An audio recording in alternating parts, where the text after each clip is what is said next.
ओम श्री साईनाथाय नमः। ओम श्री साईनाथाय नमः। ओम श्री साईनाथाय नमः। सभी साईं भक्तों को मेरा नमस्कार। साथियों, आज की कथा प्रारंभ करते हैं। जैसा कि पिछले भाग में आपको सुनाया था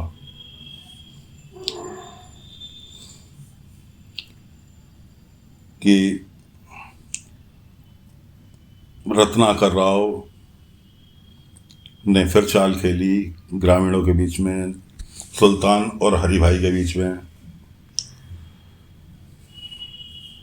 एक दूसरे से अलग अलग छुप के अनाज परचेज किया और अगले दिन हरिभाई को बुलाया।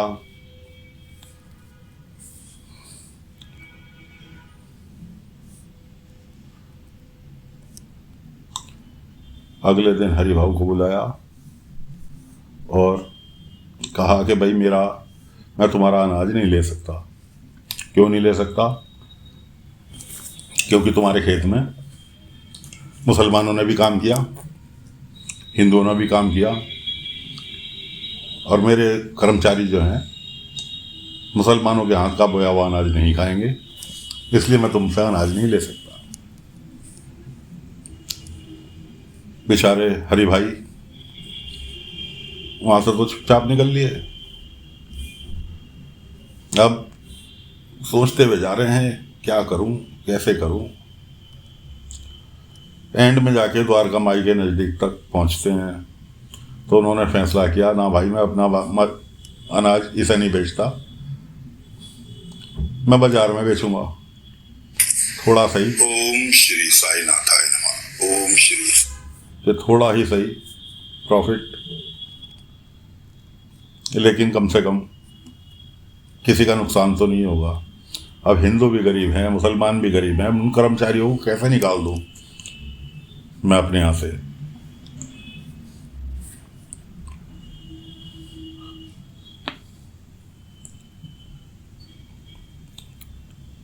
उसकी समझ में आया कि हाँ, द्वारका माई के वो पास खड़ा पहुंच गया है, इसलिए उसकी बुद्धि सही काम कर रही है।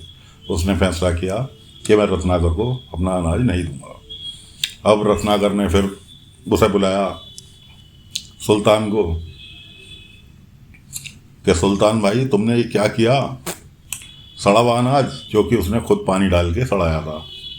रत्नाकर ने उसके अनाज की बोरियों पे पानी डालवा दिया ताकि उसके अंदर फफूंद लग गई।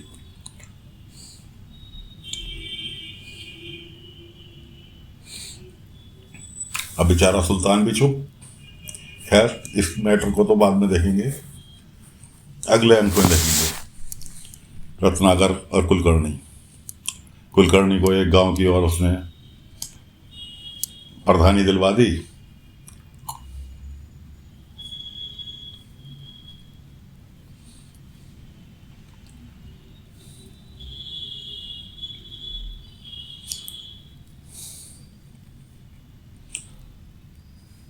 अब शिरडी में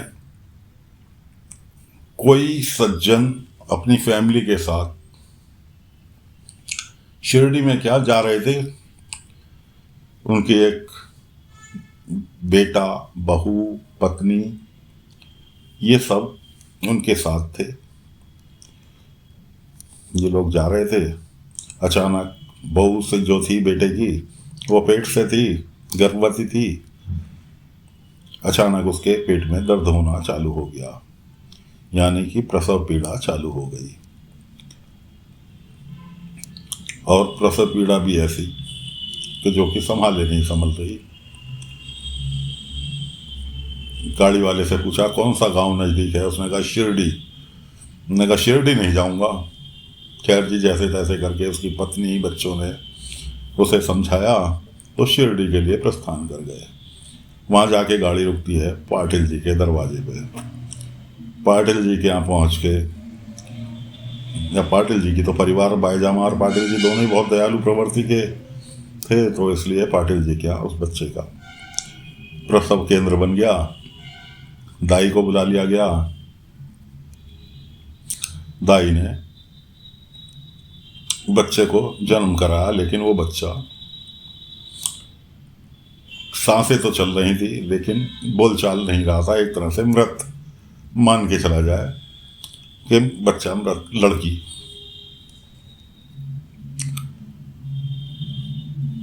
सभी लोग परेशान, एक दूसरे का मुंह देख रहे।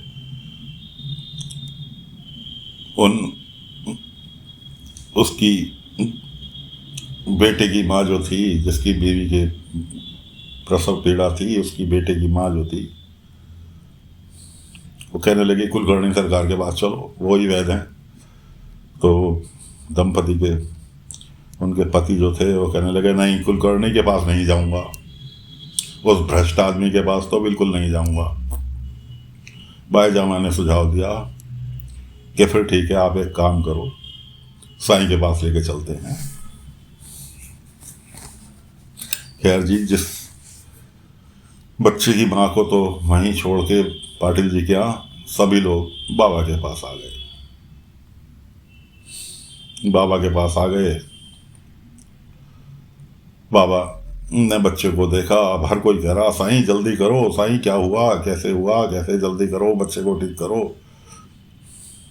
बाबा ने चुपचाप बच्चे को उठाया और बाहर की ओर निकल लिए। तो दंपति जो थे, बुजुर्ग आदमी, जो बाबा के सामने आगे खड़े हो गए। ऐसे कैसे बच्चे को ले जाते रहे हो और कुछ बोल भी नहीं रहे हो, और जवाब दो। उसकी माँ को क्या जवाब देंगे, उसकी माँ के ऊपर क्या बीतेगी। इस तरह से उन्होंने बहुत सारी बातें सुना दी बाबा को।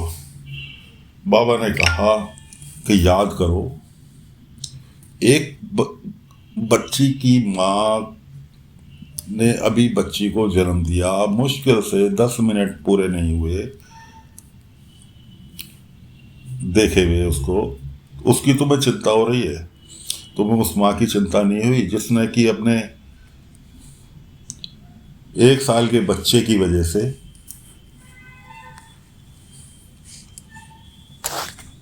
माँ, बेटे और बाप में चुनने के लिए तुमने उसे छोड़ दिया।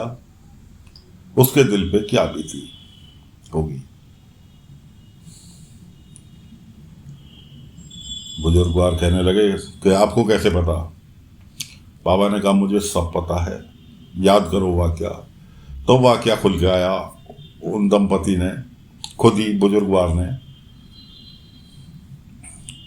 खुद ही बताना चालू किया। असल में कुलकर्णी उन बुजुर्गवार का दामाद था, और बेटा जो था कुलकर्णी का साला था।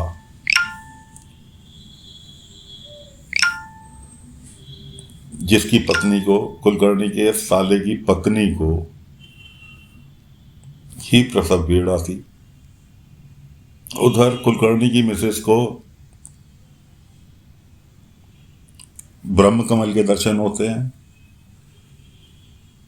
और ब्रह्म कमल के दर्शन होना बहुत ही शुभ माना जाता है। वो कहते हैं कुछ शुभ होने वाला है, क्या है कैसे है समझ नहीं आ रहा। इतने में कुलकर्णी महाराज आके खबर देते हैं कि जो उन्हें गांव की प्रधानी मिल गई। अब वो बेचारी कुछ नहीं, भाई हाँ सही है, यही खुशखबरी होगी, लेकिन उससे उन्हें क्या पा।